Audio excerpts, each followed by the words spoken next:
I'm a hero, I'm for hire, I'm a seller, I'm a buyer. Conversations with me in my lounge as we scream. You know me, Matt Morgan, subject board, follow him. I'm the comic man. I'm the comic man.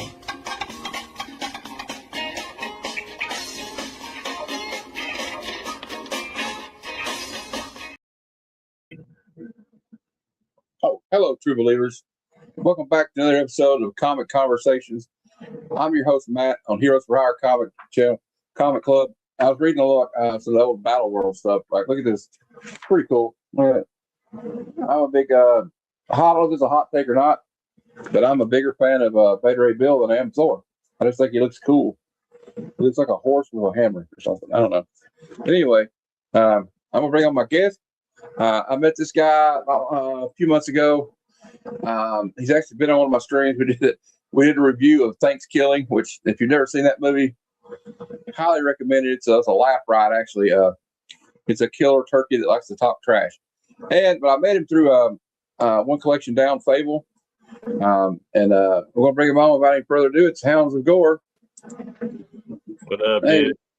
I got sorry for the late start. No, it's all right. It's all right. Hey, better late than never. That's what I always say. I pinned his Instagram page. You do commissions, right? I do, yeah. Yeah, I'm going to send you a Monsters blank. I got one of these days. Yeah, I'm down. I got some. We'll say hello to the chat. My friend John Mallow. Good evening, John Mallow. What up? W Boggs 18. Hey, let's go. Boggs. Hey, my friend Madam. She's been a member for 2 months. Nice. Good to see you. And John Mallows had the flu, so he said he don't know how long he'll. It's all right, John. Whatever you want to do. But I want to share the. I already had it brought up here. I just want to show one of these videos here. This one he did here is pretty cool. A sketch card. I won't mute it because there might be music on it. So yeah, there's music. Yeah.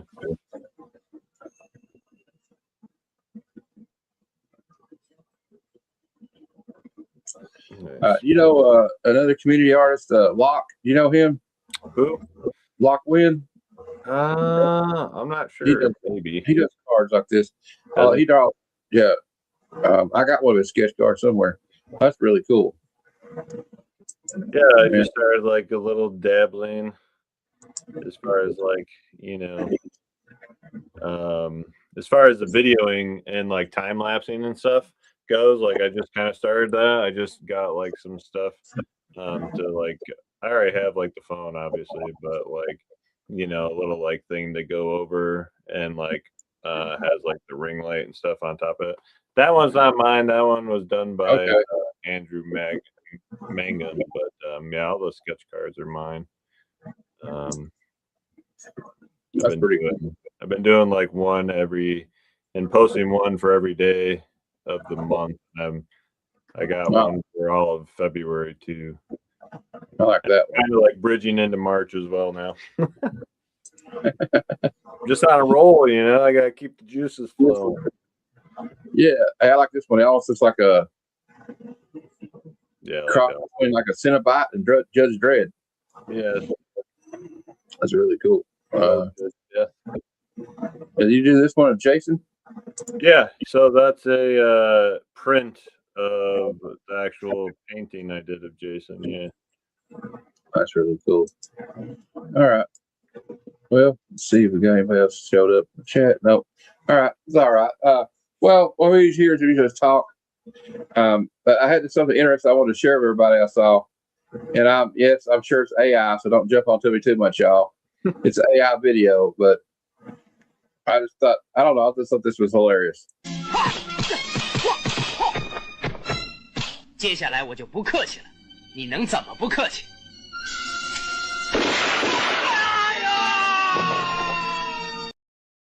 That's right up my alley. I don't know. Like he shoots him. We call him a pussy. So usually I don't really have much to like. I don't really have a list of questions or anything. I used to do that, but you don't need that. We're just talking to somebody. I don't think. Just so what we're so you collect comic books and stuff or all that. I mean, What got you into all that stuff, like comic books or movies, and just like when you were young and art? And all that? Yeah, I mean, to be fair, I wasn't really a big horror fan until I was probably like in my early 20s. I was more of like action, like more like the 80s testosterone fueled 80s action films with like Stallone and Van Damme and stuff like that. And then I kind of went into comedy, and then maybe when I was like 19, 20, 21, I started kind of getting more into horror.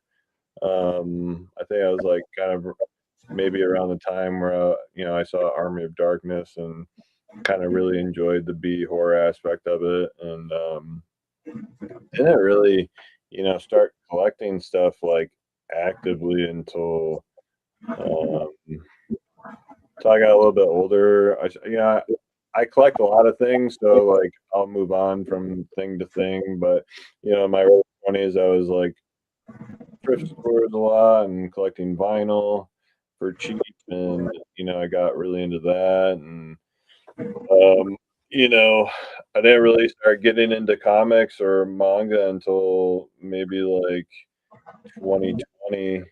I moved back from California, and I went, and it all kind of started with running out of like movies to watch.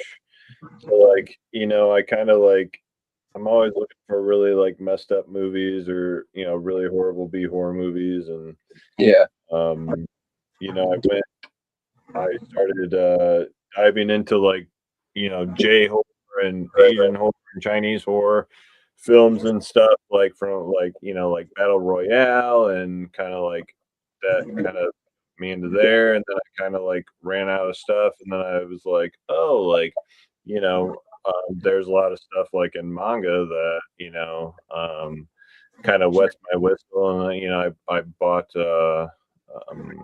Gantz was like my first purchase, and then started reading a lot more. And then I heard about Crossed, which is probably one of my favorite American comics, and that really kind of started me into collecting American comics. Uh, that, and then I heard that Army of Darkness has comics, and I was like, what? And and then really just kind of finding different series, trying to like expand my horizon, and look for different stuff that is not you can do a lot of stuff like visually, and you can get away with a lot more than like making it into a film. So you know that's kind of how like all that kind of stuff started, was just not having enough like content, or not like really kind of running out of like messed up stuff to watch. So like I had to kind of broaden my horizons to manga and comics. I go through phases. Like I went through a big watching '70s movies phase.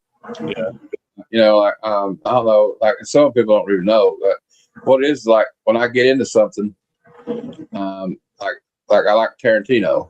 Yeah. And I'm like, oh well, he was influenced by these grindhouse films. I got to go back and watch this stuff. Or like directors like Sam Peckinpah. I don't know if you ever seen The Wild Bunch. Yeah, I think so. Kyle Freeby, the head of Alfredo Garcia, which was kind of crazy. I recommend that one to anybody if you like crazy cinema. And then but then I'll go through that and I'll be like, then I'll watch Kung Fu movies a lot. Then I start watching all these John Woo Hong Kong films, not like Face Off. I'm talking about the ones he did in Hong Kong, like the big gun battle ones like Hard Boiled and The Killer, stuff like that. But then I get into like, then I want to watch war movies. Then I want to get into watching horror movies.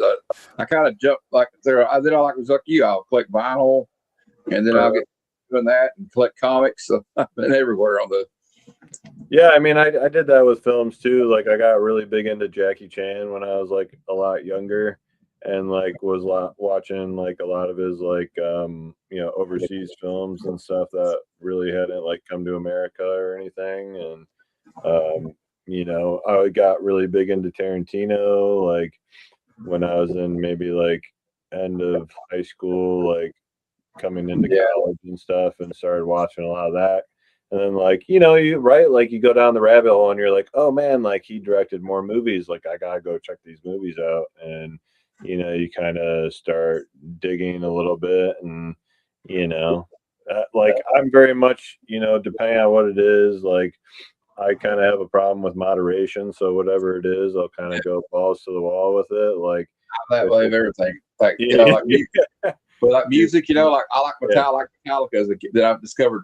Well, they were influenced by Diamond Head Mhm. and Motorhead, so I got to check out Motorhead and Diamond Head now, or like Yeah. Nirvana. Then you're like, well, if you listen to Nirvana, you got to go back and listen to like Black Flag, Mhm. you know, or these other bands. So like, it's kind of cool that way though, because you can look at the family tree. Same thing with like hip hop or anything, like any kind of music, country music, any of it. They don't matter what kind of music it is, but I don't know. Like I don't know. You go through phases though, you know. We were saying.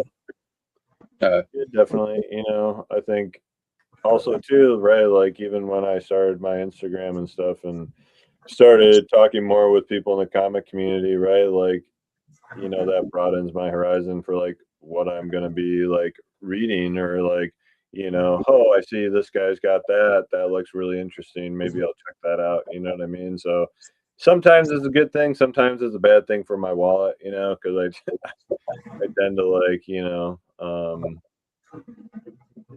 I will I will more now kind of like get it physically than like, you know, instead of like trying to check it out, you know, not, you know, by not buying it, I guess, like trying to give it a spin before I buy it, you know. Yeah. But I dig it, you know.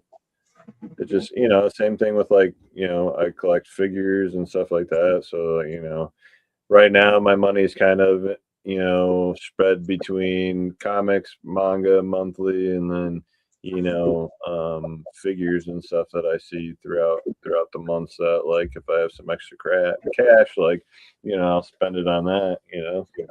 So It's all the same here. Yeah, I've kind of got into the GI Joes here lately, which is yeah. expensive. You know, 'cause I want to say I want the old ones, you know, but I get the new ones too. And then like I'm hanging out with Fable now, I want to Yeah, start getting yeah. And Transformers again. yeah, I know, man. Some of those Transformers just look spectacular. And it sucks too, because it's like, you know, and the same thing kind of happened with me with manga, is like, you know, I get into it, and then, you know, I hear about all these great series, and then it's like, oh man, they're all out of print.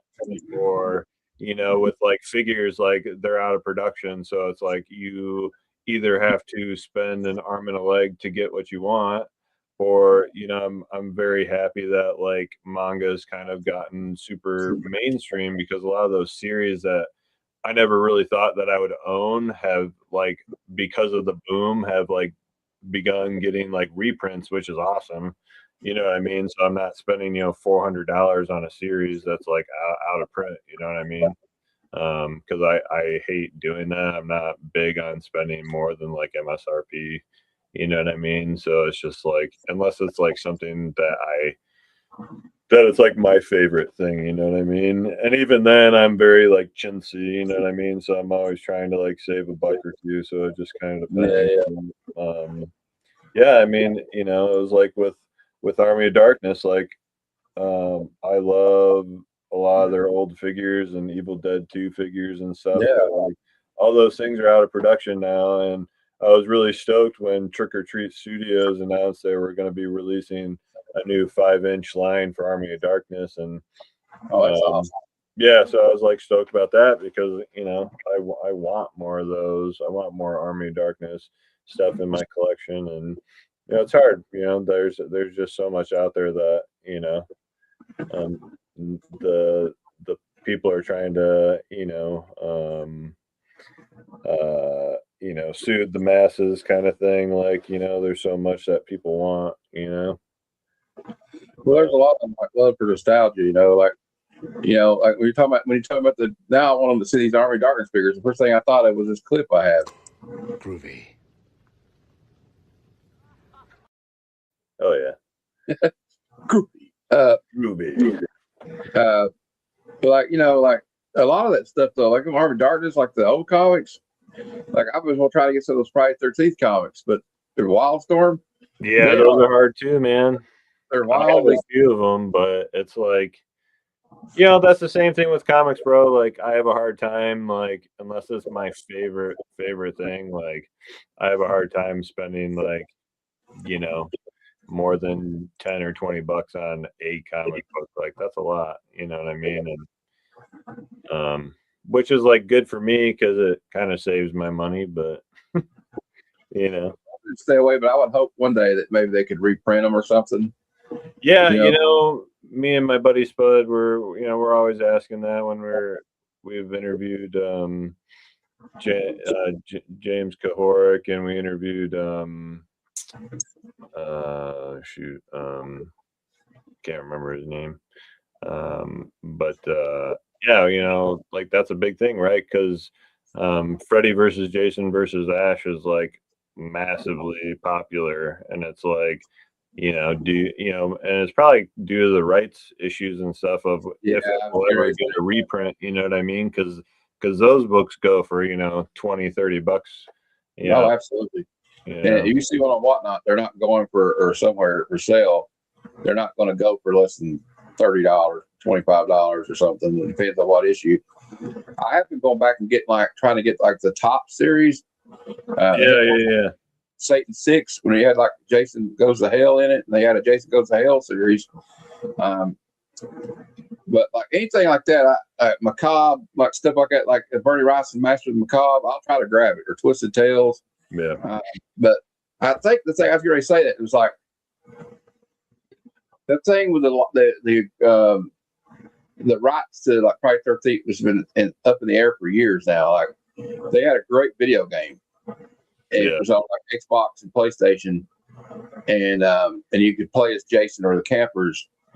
And they ended the online play because there was a dispute with the owners of the rights to Friday 13th. Okay. Yeah. So, and it's probably also with the comics. I'd say it's probably why we haven't seen a new Friday 13th movie in years. Because the last one we had was Michael Mann, I think, or something, or Bay, or somebody did it. Yeah, I know they're like I think they're working on like a TV show, aren't they, for Friday the 13th? Yeah, it's got Crystal Lake. It's supposed to be like. Yeah. I'm kind of curious about it because I wonder if it's going to be like remember the Bates Motel series where it's kind of like we're going to see how his mother is she going to be a killer on it? Like I always wondered, those two campers she killed at the beginning of the first one, were they the only two she ever killed, or were there other people killed? They kind of mentioned like this stuff's happened a couple of times there when people tried to start the camp over. No. Hey Kenneth, how you doing?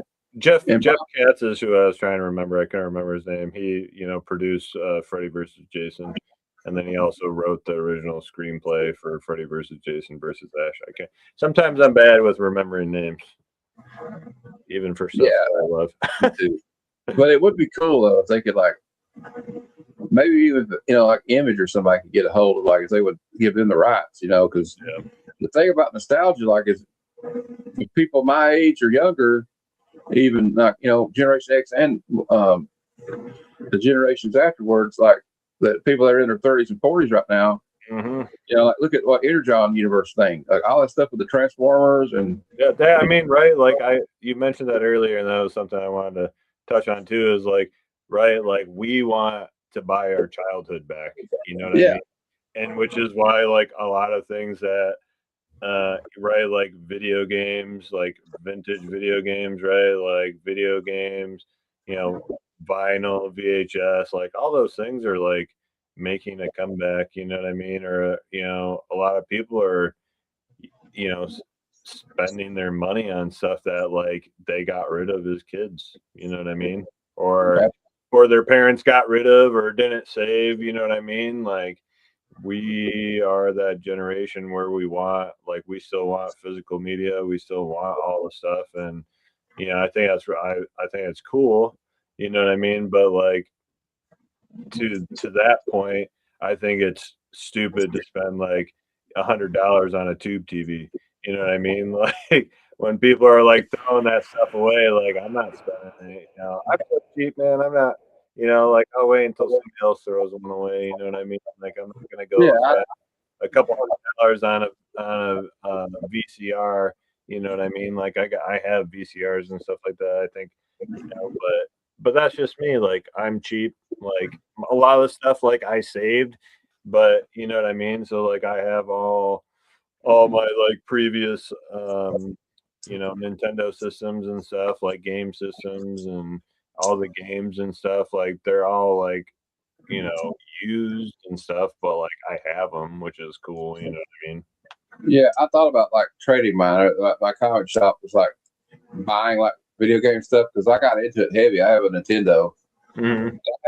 I got the little minis, so I'm kind of happy with that. And like you said, people are buying those CCTVs or whatever they call them. Yeah, yeah. I can't get that far into it, and like people asking crazy prices for these games now. So I thought about, well, you know, I'm probably going to trade it in because I kind of like where we were talking about earlier at the beginning of the show. Here we're talking about I get into something that I'm get out of it, right? Yeah, So dude. I'm wanting to, like, I was like, I wonder what kind of action figure. He's got a lot of NECA like horror figures down there. I'm like, I wonder what I could get in trade. You know, maybe I could just. So my mind's thinking like I'm gonna get some stuff in trade while I'm down there.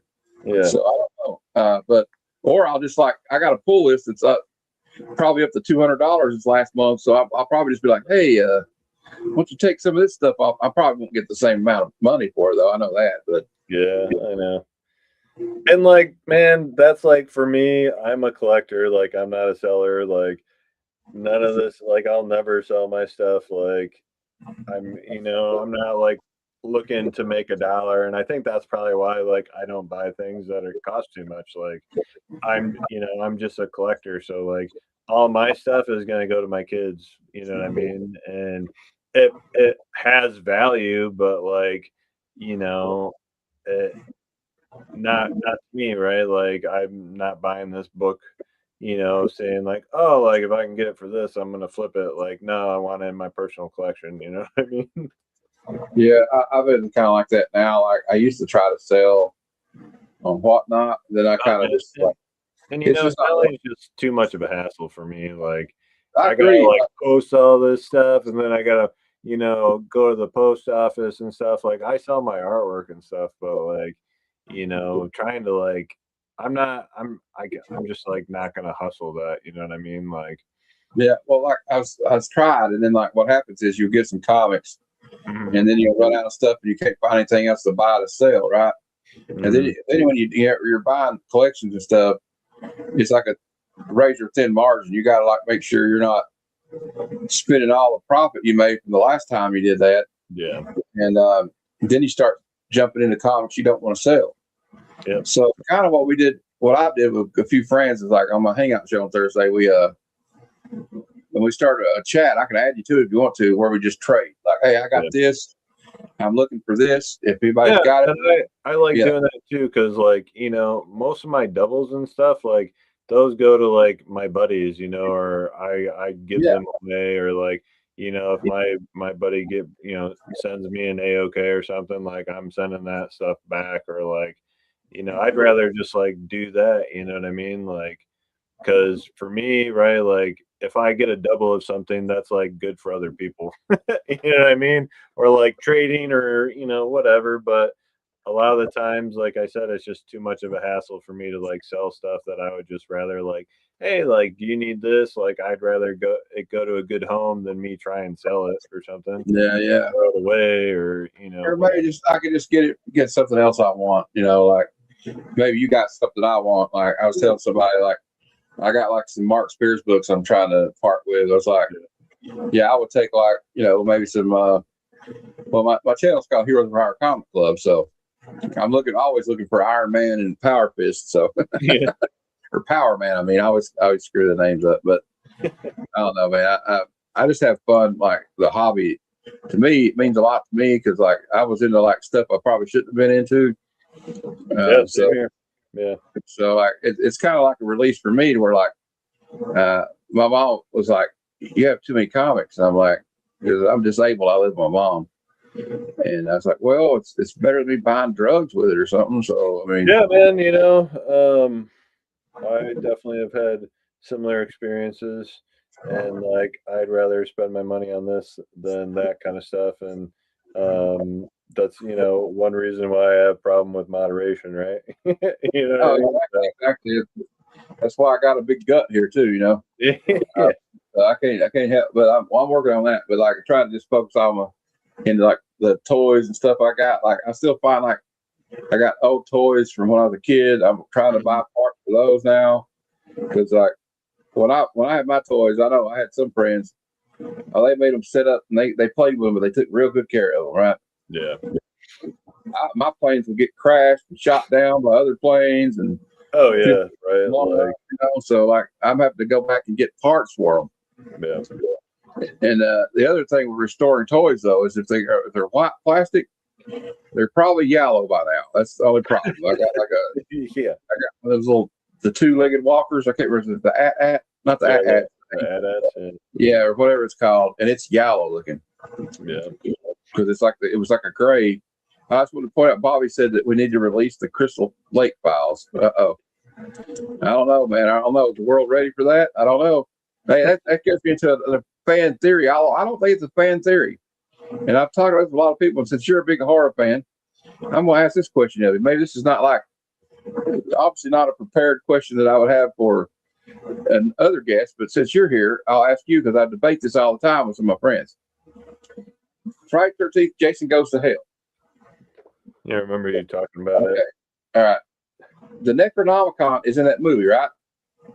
Yeah, that's what I've heard. Yeah, it's been a long time since I've watched that one, Well, but I also know there's debate on whether Jason's actually a deadite, right? yeah. Well, see, the dagger from Evil Dead 2 is in it too. Yeah.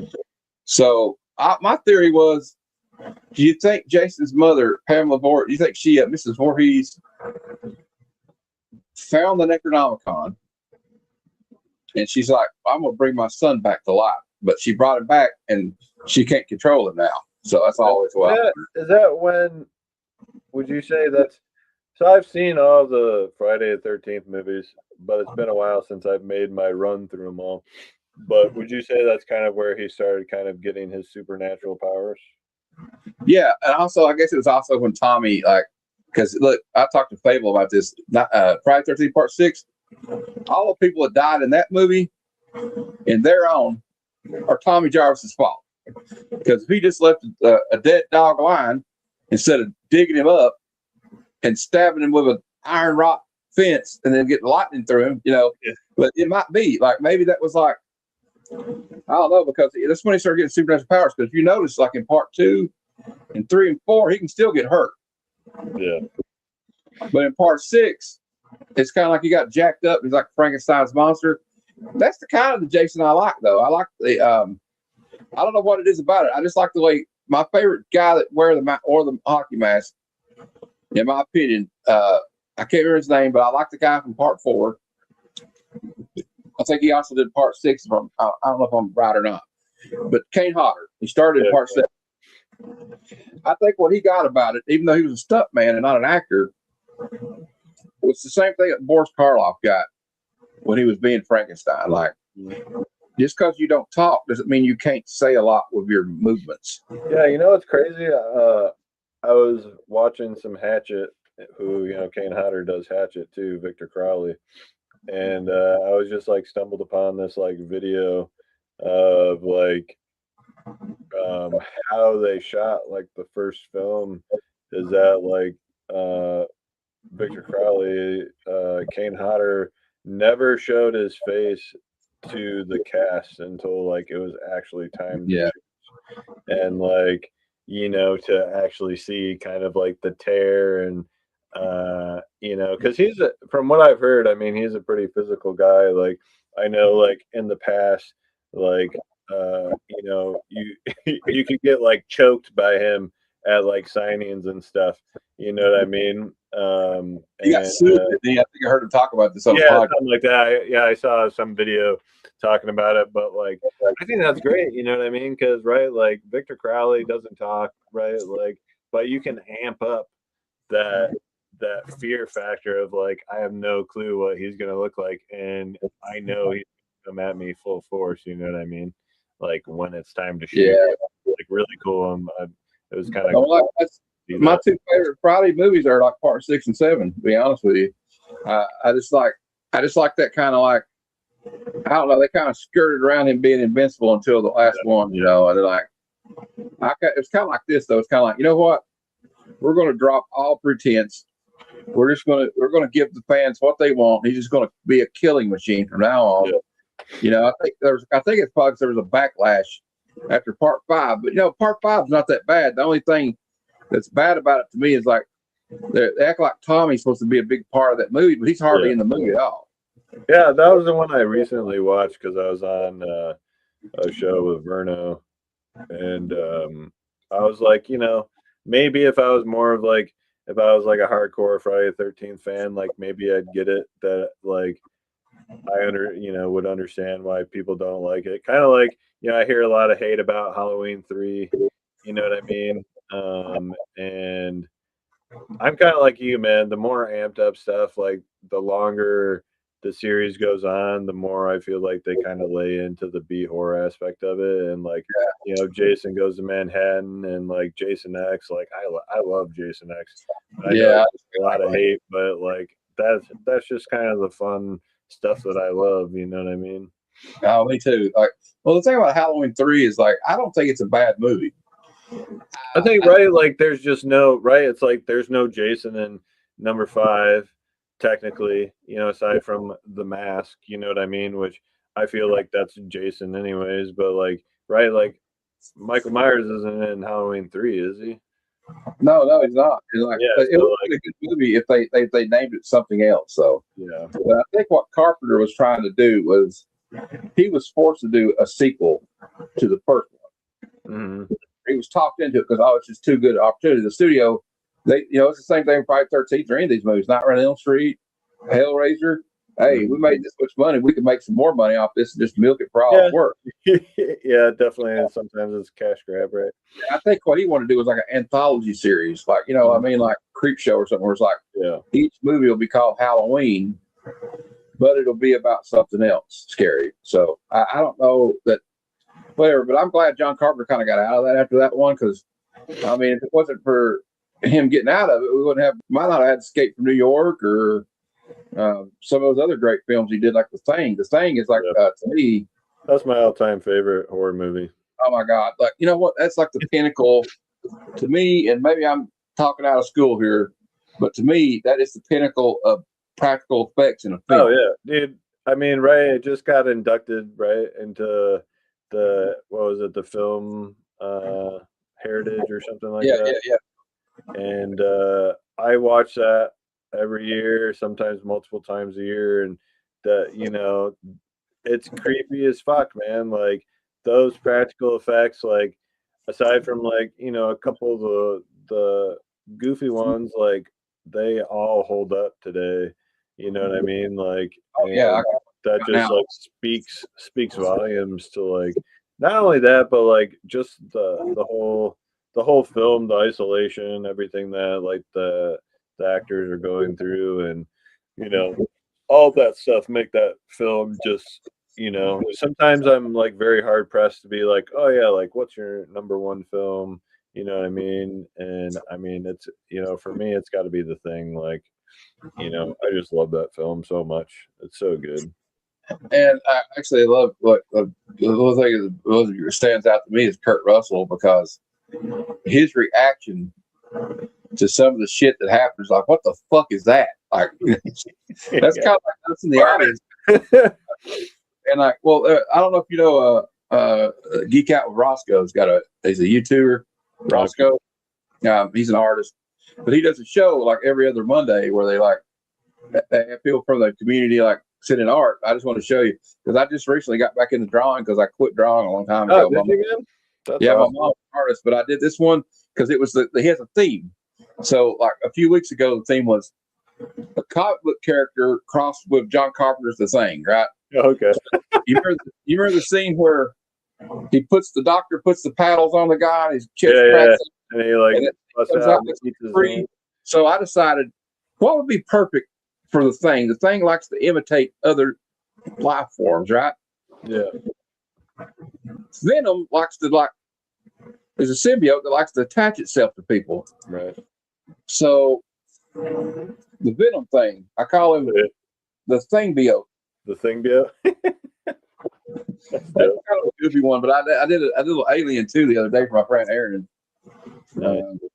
I'm not that good yet. I'm getting better at it, but and then I drew Cyclops as a girl. Baby. Nice. Girl Clops, I guess you could call it. But my mom's better than me though, because she did this in like 10 minutes. Oh, nice. I don't know. But if you want to share your artwork, Lewis, you can. Yeah, I mean, everything behind me is mine. Here, I'll bring up. Yeah. I mean, so you know that Jason print over here? Yeah. So that print is basically a print of one of these.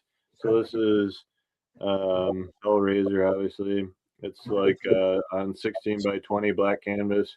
I did pretty much all of this with a palette knife, except for a couple things, obviously. But you know, the majority of it is done with the palette knife. Same with these two over here. You know, like to be honest, right? Like this Evil Dead piece was really what started Hounds of Gore. And you know, so I started that, and then I started doing, you know, multiple paintings. So they were all like 16 by 20. That one was done all with a palette knife, and so was Jason. And then I have a couple other ones. And then you know, I just started doing stuff, and you know, I started messing around with a lot of different stuff. I am a huge Arthur Sweetums fan, so like I did like a lot of like different like Sweetums skulls from Army of Darkness. So this is like one of my favorite covers, volume 2, and it has, you know, the chainsaw with you know, the skull in it. So a lot of these, like this is Ash, you know, you know. So it's like I started doing this like series of like just Sweetums skulls, and then you know, unbeknownst to me, then I started my journey kind of like with, you know, this was my first sketch cover I did. Oh, sweet. So Army of Darkness versus Reanimator, Necronomicon Rising, and then I kind of did a dueling cover with Herbert West on the black one. Oh, that's so cool. Yeah, and then so then I kind of started doing sketch covers, and that was kind of like I started getting a little bit more into the comic book community on Instagram, you know, and started doing a lot of sketch covers, man. You know, when Universal Monsters came out, I wanted to keep them very close to the original movie posters. So I did, you know, I got Dracula, I got Frankie over here. I love that. And then, you know, the Invisible Man. But these are all like the old school, like, you know, 1930s posters that I really wanted to like keep. They got Phantom of the Opera coming out. Yeah, so like as soon as that one comes out, like I'm planning on doing a sketch cover like this for it. And then, you know, if they sell, they sell. I have it somewhere, but you know, I had like, you know, I did the Mummy, and I sold my Creature of the Black Lagoon. And then you know, recently, obviously, like I've kind of gotten into the sketch card thing, and I was kind of like making my own sketch cards out of like comic book covers, or not comic book covers, but comic book boards. And let me see, I think I got a couple over here. Yeah. So like I was just kind of like cutting comic book covers and like doing, you know, little sketches, you know, Oh yeah. and coloring them in. And then I found out that they actually make like legitimate, you know, legitimate like sketch cards, like good paper, you know what I mean? Like, so I bought those and then kind of, you know, started doing those. And, you know, you've heard of like Inktober and stuff. And I was like, Yeah. you know, I want to do one sketch card per day for the entire month of January.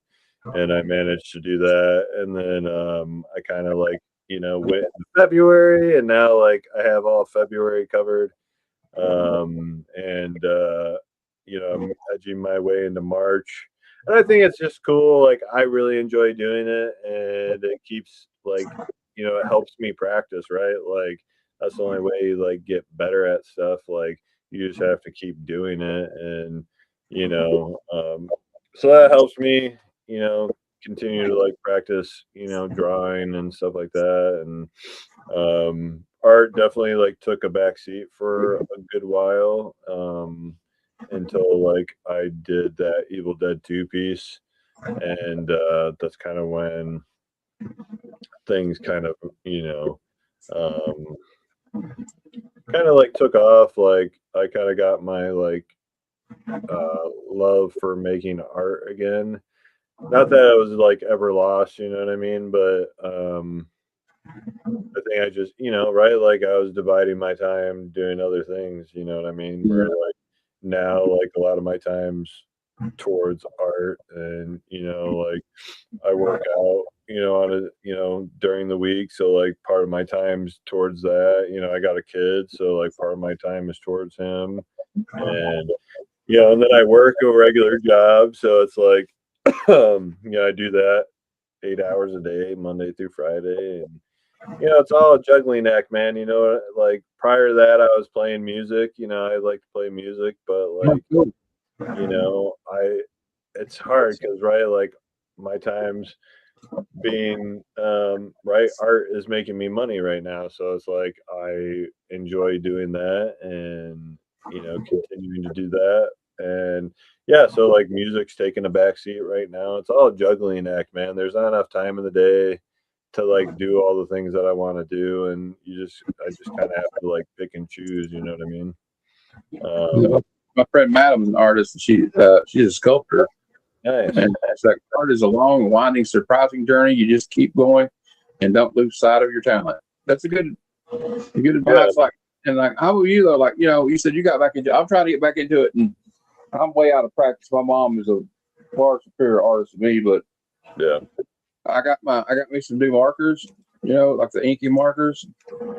Yeah. And I'm a Yeah. cat I mean, fan. right, like I had never worked with like alcohol markers, you know what I mean? But like those work really well for sketch covers. So like, and to be honest, like with all these like, you know, the smaller like canvases are like 4x7 or whatever. Like I've never been like a color person. I'm very much, I love black and white. Yeah. I feel like I make stuff better doing that. But like, so you know, like making these skulls and color and stuff really like kind of bridge that gap of like working towards doing more color stuff. And you know, and that's like a whole practice thing for me too. But like you know, it's definitely like turned out really well. And um I've always, I think more so, I've always been afraid to do it in color because I feel like sometimes I would ruin it. You know what I mean? Versus like doing something black and white, you know? Um, but Well, yeah, that's my man, I mean, art's always been, it's always been something that I've always wanted to continue doing. I knew I wasn't going to make a living doing it. You know, I was going to school to be an art teacher. I don't do that now, but you know, but I'm doing it in my life. It was more like I was going to be an art teacher and just do art on the side. You know what I mean? yeah. Want to make sure I had like something to pay the bills, and then you know, do it on the side kind of thing. You know what I mean? Well, I want to ask you a question about that with the coloring of those markers. Now, if you already, okay, you draw, what I was trying to learn how to do is like, I draw it with a mechanical pencil, right? To get my outline, then I ink it. Yeah. So I can erase all the other lines. But like when you color with a alcohol, you have to worry about the lines thing, or will the ink hold, or is it you got to worry about it bleeding through? No, no.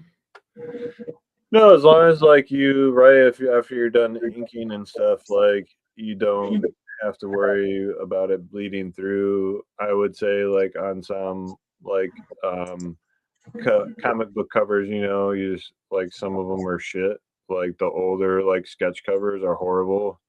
The newer ones are really pretty decent. These ones will like take up some of your color, you know what I mean? But that just means don't draw on the fucking black line. You know what I mean? Because then like it may absorb past where you're like thinking, you know what I mean? But yeah, that's not that big of a deal. And so now I'm saying that the coloring was her Achilles heel. My Achilles heel is something I'm trying to remedy by using one of my mom borrowed art books. Yeah, spaces. Yeah, just draw a face. It like shows you the different perspectives. Like especially to me, a female face is hard for me for some reason. Yeah, I feel you. I'm very much like a reference artist. So it's like I need references for what I'm doing. I'm very envious of like people that can just like comic book artists, you know what I mean? Like I'm very impressed with like they can just draw things in all perspectives, which takes like a lot of like time and effort and talent, but like like I'm like okay, like well I need reference, and I mean stuff like that would probably be good to like check out, at least for me, you know what I mean? Like I'm very good, you give me a picture and like I can duplicate it, you know what I mean? But if I'm making something new, like I need references to, or like I need to like throw stuff together, and then pop out the idea, and then I can like do it, you know what I mean? But it's like if I were to like draw a comic book, it would take a really long time. Yeah. Well, I guess it pays for them to be able to do that. They got to learn that because, like, when you're in a panel, the character's in motion. There's going to be another profile angle, or I'm like you though. I try to. My stuff's like straight ahead right now. Yeah. I'm trying to just work on that for now. Then I'm trying to get better at it though. But it's a process, especially when you're starting back at such an older age as I am. It feels like, damn, I wish I had quit doing it. Yeah. But it is what it is. Like you said, like you fall in and out of stuff. So trying to fall back into it. Yeah, good man. You just gotta keep doing it. But at least you try. I'm bad with fingers, but that's why I like to draw like just like a bust, or like a portrait, like of their face, because like I don't want to put the hands up. And but I guess I could just work on that later. Yeah, I feel like I was good at like drawing hands, and like I would always like kind of like go back to things that like I knew kind of how to draw well. But it's like hands, eyes. I had like a lot of that in like my artwork in college and stuff. But everything's practice, man. Practice, I guess. Yeah. Well, it's got the old joke. How do you get to Carnegie Hall? Practice, practice, practice, right? Yeah. But it's fun to do though. Just like I'm not trying to sell anything right now, so it's just fun to like mess around with. What's Bobby say here? Okay, Adam said, I agree. I need reference to at least to make my figures and anatomically correct. And then Bob says, art to me is like dancing. I may not be the best dancer, but as long as I'm having a good time, that's what matters. There you go. And I got a box. Sure, great. Yeah. Like for me, like my biggest thing is like I enjoy doing commissions, but it's fucking awesome when somebody buys like a piece of your art that you made with like no intention of like, somebody like, of me selling, you know what I'm saying? They're just like, yeah, like I like that piece. I really enjoy that. It's kind of like starting to happen a little bit more for me. I know with commissions, like I'm gonna get paid to where like, like all these things, right? Like I made them for me, with the intent of selling, but they're a little bit right harder to sell because if somebody's not looking for that, then right, like they're not gonna buy it. Yeah, But definitely. it's cool when they do, man, because then you're like, yeah, like they like my artwork, which is fucking awesome. Well, it's always good to be able to like my mom's able to make money at it a little bit. She kind of wish she could do more, but I don't know, life gets in the way. But she's doing teaching art classes again, which is pretty cool. Nice. And so she finds ways to share art with the world. I probably should take some lessons from her. Yeah, But, dude. I'm You're sure there, bro. You're I there. might- Take some lessons. If I had any other pictures, I could show you. But she did a lot of. She likes to do oil paintings. Okay. But you can ask Bobby and Madam. They've seen and stuff. They know what she can do. Yeah, I enjoy doing oil painting too. I think for me, like a lot of this kind of like bridges into why like I've done into the horror art is like a lot of my oil paintings and stuff and the stuff that I like to make, like people aren't gonna buy, especially if they don't know who I am, because a lot of it's like abstract, you know what I mean? And more like to me like experimental. So like for me to like kind of get in and to still do something that I love, which is artwork, and horror, which is something that I love, but also on top of it to like be able to make money with it is nice. But like I love oil paints. I love experimenting with them. It's just unfortunate that like you know, I'm a no name, so it's like no, people aren't gonna buy like abstract weird shit from no name people, right? Like I have to have some sort of name attached to me for that kind of stuff to sell, at least in my experience. Being in the art world for, and going, being in college for it and stuff like that, right? Like a lot of people that and why a lot of artists and stuff like went out of like that scene is because sometimes you have those people that just come up with bullshit stuff for their pieces and oh like yeah that's really cool and it's like you just made that shit up on the spot, right? You know what I mean? And like so it's good. It's and for me too, like the art world is very much like movies and stuff, and you just got to know the right people, and if you don't know the right people, like it's very hard to get anywhere. Oh, that's what I always tell people. Like when I'm talking about people with talent, is talent's not just reserved for the famous people. They're for all the Stevie Ray Vaughns or Jimi Hendrix out there, or Eddie Van Halen. There's people out there who can play almost as good. They just never had the break. Mhm. Yeah, absolutely, man. And same thing with art. Like my mom's pretty well known in our area. You know what I mean? Like now, if she was to go to like New York or LA, nobody would know who she was, or sure, but that isn't really like I don't think like being able. I don't think that makes or breaks you as a good artist. You know what I mean? I just don't. I believe like okay, like Alex Ross. I love Alex Ross, but I like a lot of the artists in the community. I like your art. I like Madam's art, Bobby. So I guess it's like it could be art subjective, and like it actually meant more to me to get something done by Bobby than it did if I got it done by an artist at a comic convention. Yeah, and I'm sure it meant way more to him too. You know what I mean? Yeah. And, And it's just like it's it's interesting, man. Because I mean, I feel that way too. Like, so whenever like somebody takes the time to like, comment or do anything, like I'm extremely appreciative. You know what I mean? Like I'm a nobody. You know what I mean? At the end of the day, like I just know like so I'm very much like that with the people that I interact with too, or like the writers or the artists that we've interviewed. Like I'm so appreciative that they even like take the time to talk to me. You know what I mean? me and my friend Jeff are trying to do a thing where we like all the community artists. Like, I want to get something from you done at some point. Yeah, dude. Like Izzy and a friend. I got one from Bobby already. Which there's another one, Bobby, I need to talk to you about one of these days. Bobby does those cool ones that like open up and stuff, right? Yeah. Yeah, I think I saw the one he made for you. That was like dope. I like that. I dig it. Yeah, if I could find it, I'll show you. It's like a Venus flytrap. Yeah. I remember. Yeah, I remember seeing really cool. Okay. All right. I'll check out the hand references there. Thanks, madam.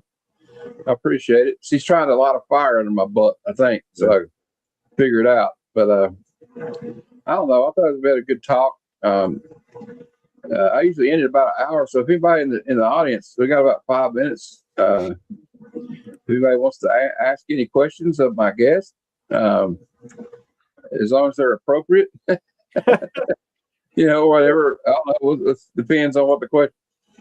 But anyway, if you got a question for my guest, please do it now. Let me know. Speak now or forever hold your peace, as they say. And while we're waiting on a question, I'm part of the March Madness thing coming up for the PCP movie night. Yeah. So me and Rock and Robbie over at Pop Culture Philosophers, and my homie Fable from One Collection Down. And so it starts the second on Pop Culture Philosophers, where they're going to review The Dark Half, which I haven't seen that movie in a long time. I think it's a Romero movie. And then on my channel, we're going to do American Psycho on the 4th. Then 12 Monkeys will be on the 6th on Fable's channel. That's a good one. Back to Pop Culture Philosophers from Fade to Black, which is a very underrated movie, by the way, if you've not seen it. And then another underrated movie on my channel on the 11th will be The Serpent and the Rainbow. Yeah, that's a good one. It's a great movie. And then Fable will have on the 13th Falling Down. These are all movies about people going mad or insanity, so it could be horror or just somebody having a bad day, like in Falling Down. And then another Romero movie on Pop Culture Philosophers on the 16th, Martin. And then on my channel on the 18th, we'll be reviewing The Devil's Rejects, the second installment of Rob Zombie's Firefly trilogy. Awesome. And then Fable's going to be reviewing Misery. I'll be a part of that one. I will be there as well. All right. I'll be part of the Fade to Black one too. Nice. And then also, am I going to be on another one of his? I can't remember which one it is, but I'll figure it out here. It might be Falling Down. Yeah, I'm on Falling Down panel too. Yeah. And then Henry Portman Serial Killer will be on Robbie's channel on the 23rd. I will be on that one as well. All right. And anybody that wants to be on any of my shows, please let me know, because the last one of my reviews will be The Substance from 2024, starring Margaret Qualley and Demi Moore, which is a good one. Yeah. And then Fable will be doing California, and I think Robbie's ending it with the Psycho franchise on the 30th. So, and then I have coming up for me, I'll be on Fables for They Live this weekend for Sci-Fi Fest. The end of that. I love that movie. I'm all out of bubble gum, and I came here to do two things: chew bubble gum and kick ass. Yeah. And I'm all out of bubble gum. And tomorrow night at 9 p.m. Eastern, for Good Bad Cinema, we're reviewing Revenge of the Ninja. And I'm going to ask everybody in the chat: is this the greatest ninja movie of all time? Find out Wednesday. All right. And we got some questions coming in. I think. What's my last meal? I think Madam asked that.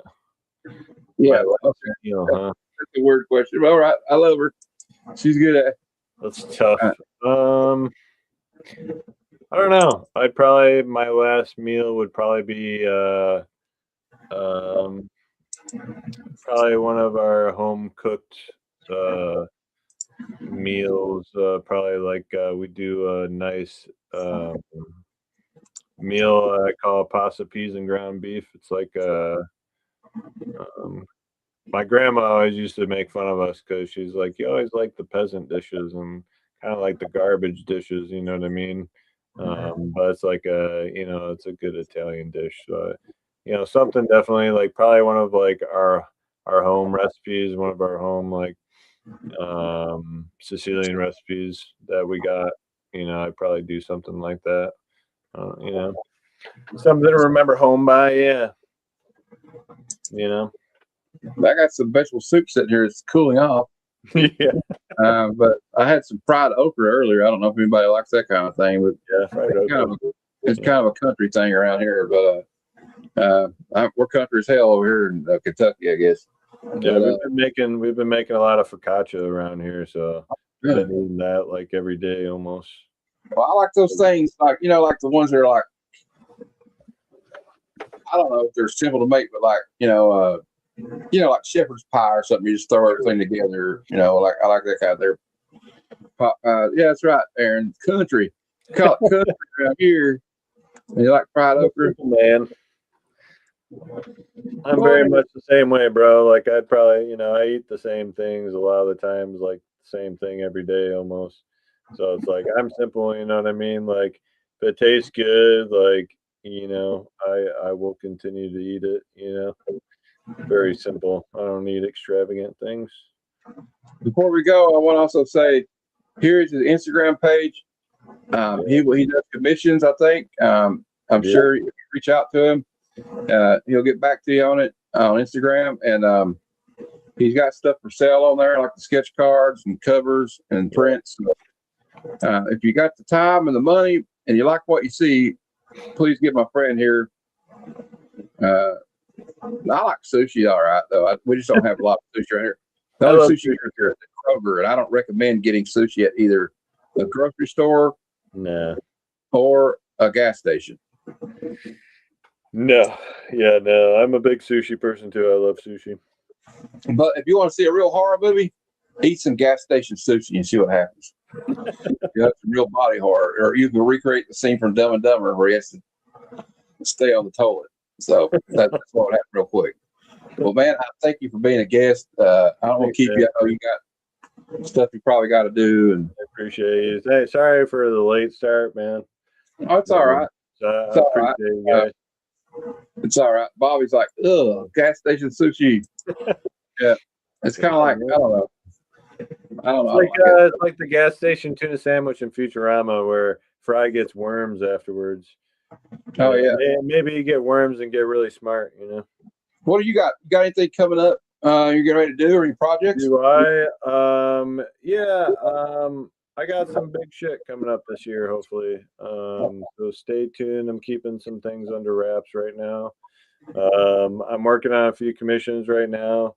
I'm doing my sketch cards.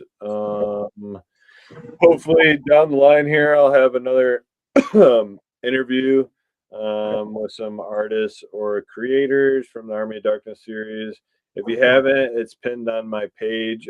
Go check out our old school Q&A with Bill Galvin, the artist of Archie meets Army of Darkness. And then also too, any of the interviews we have done, they're linked in my bio on my Instagram page.